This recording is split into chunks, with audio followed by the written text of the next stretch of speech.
There are white nationalist groups all over the United States. It is really troublesome to know that this is right here in our backyard. You have the swastikas painted on your house just because you are a black person? This is not the South. This is in Vermont.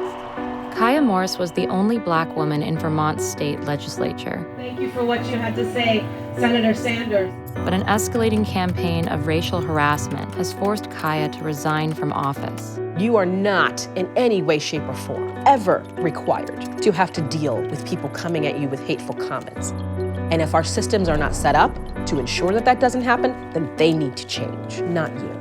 I'm Amanda Knox, and having been the target of online hate myself, I want to know the cost of a woman speaking her mind when she's in the minority.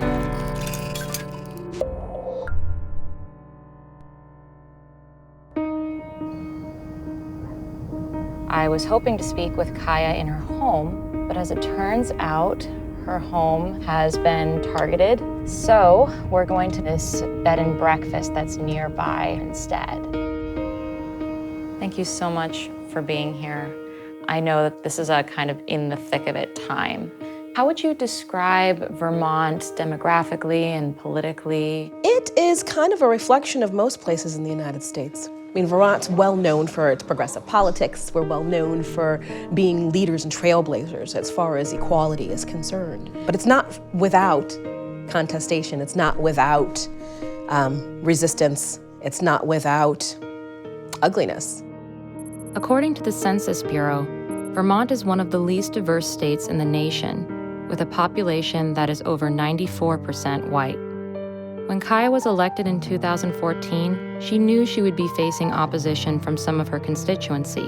She had been vocal in the activist community for years and made no bones about what she stood for as an elected official. We choose to protest every day just by living and surviving this inequality, this injustice. This is for Eric Garner. This is for Marshawn McConnell. This is for Sandra Glenn. This is for Art and the activism for me has always been a thread throughout my entire life. It put me in a position where people said, she will speak up for us. She will fight for us. There was never a question that I was not only going to be speaking up for people of color, speaking up for people who are low income, speaking up for women.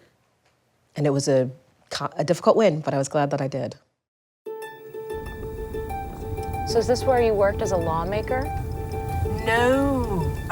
Where is that? We don't have offices. Oh, really? Nope, we don't have interns. We have nothing. You do it on your own. Really? Yep. Have you felt resistance always, ever since that you've been a representative of this community? When I first ran for office, a fundraising event that I had, my husband recounted for me a gentleman who came up to him and introduced himself and said, I wanted to make sure that I said hi. And my husband said, okay, well, why is that? He said, well, your wife left one of the flyers for this concert on my door and on my neighbor's door. And my neighbor came over, shaking it in my face and saying, can you believe the audacity of this for running for office, thinking she can represent Vermont? It definitely let me know that it wasn't gonna just be perfectly smooth sailing. The white supremacist movement was already active in Vermont during Kiah's early tenure in office, and soon they focused their attention on her. While some chose to make their opinions public, many turned to hidden forums on the dark web. One of the individuals that I was dealing with, he's a constituent within my former district, and he had been apparently stalking me online for quite some time. He's an avowed neo-Nazi. In fact, this weekend there was a protest against the Kavanaugh hearings, and he showed up there with a gun on his holster, ready to confront whomever he could find. He's got that thing on him like a peacock tail. Right, it's not your typical person, and open carry is absolutely legal here, and it is totally his right to be able to do so. But most people don't typically have them brandished in a way. Things really started to take a major shift with the governor's push to do comprehensive gun reform in our state. That single issue created a chasm that reached dangerous levels. What were people saying? It was the simple rhetoric of being able to say, here's this black woman from Chicago coming in here, and she's trying to take our guns. After the 2016 election, the white supremacist movement in Vermont became more active. I mean, we have these incredibly difficult and insidious and foul racist comments that are coming straight from the Oval Office on an almost daily basis. So expressing those beliefs, even if it comes from a place of fear and pain, is normalized. Kiah's harassers started targeting her more frequently, right as her husband fell severely ill. So I know that there's an ongoing investigation, but what can you tell me specifically about the threats and harassment that you've been subjected to? We've had everything from home invasion, where people actually broke into our home while we were there asleep, vandalism on our cars and our property, swastikas painted on the trees. There was even a moment that we had a few weeks ago where there were youth sitting out in front of our home, directly in front of our living room, taking pictures and videos with their phones. And then the next day, after my husband had been in the ER for over 6 hours, they decided to come and play this really aggressive game of ding dong dash. And they had communication, they were whistling to each other. 7 youth, and would come and again and again and again barrage and come and bang on all of our windows and our doors very loudly to not only wake my son up and upset us, upset our dog, and they did it again and again and again, almost 5 times within an hour. So it culminated in a death threat that was sent. One that my son actually witnessed. Was it sent to your home? It was sent to our home, and my young son saw it, and he completely understands. He said, "Why, Daddy, why does that say that you're dead?" And so it was sort of this sort of gut-wrenching acknowledgement. I mean, it just was like walking in a nightmare, which I still don't feel like I've completely emerged from. How many times have you contacted law enforcement to try to get help? Several times. And it was really strange that when we reported this to law enforcement, they were just like, oh, that's just kids being kids. It's just online trolling. It's just political dissent. It just isn't really a home invasion. It was just an attempted burglary. All of these really insane ways that we try to gaslight what's happening. This is not a game. I went to meet with Tabitha Pohl-Moore, a local leader of the NAACP and a friend of Kiah's. She's been helping Kiah's family build a case to prove the attacks were racially motivated.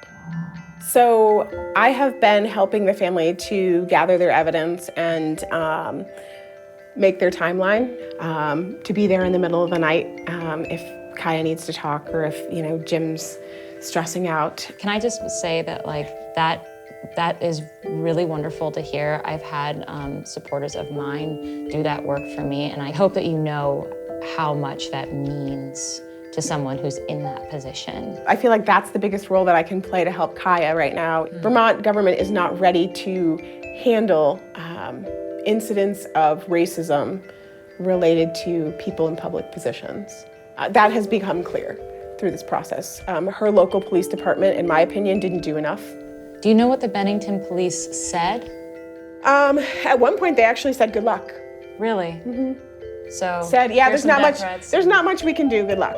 Even more recently, some behaviors were written off again as one-offs. The refusal to look at these things as a pattern of behavior is mind-boggling to me.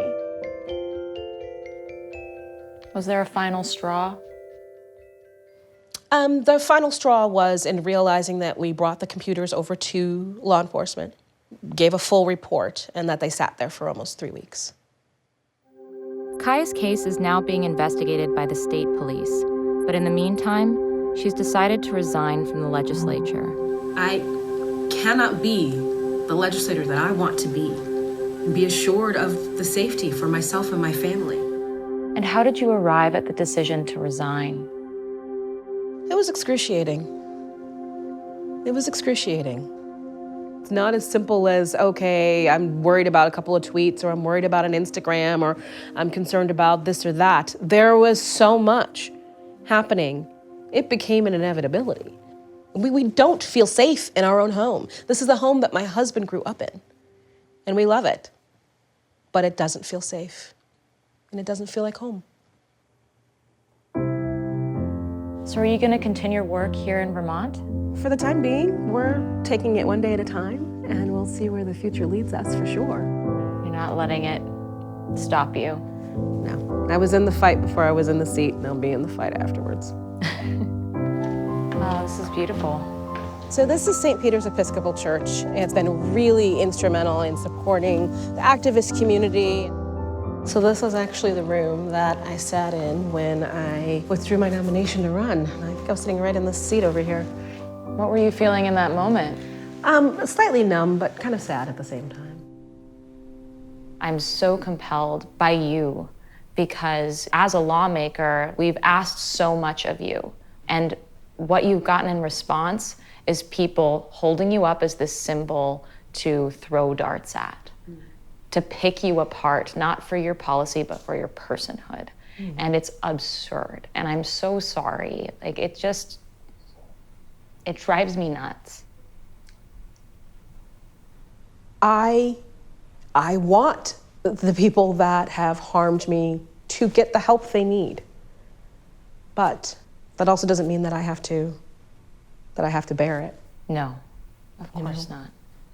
No one should have to bear that.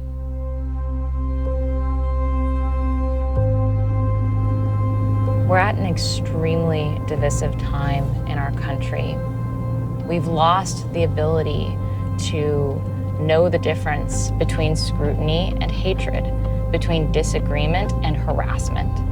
My hope for Kiah is if she comes back, that it's not just her voice, and that this time she actually does have a chorus of supporters who are not just allowing her to take care of the problem.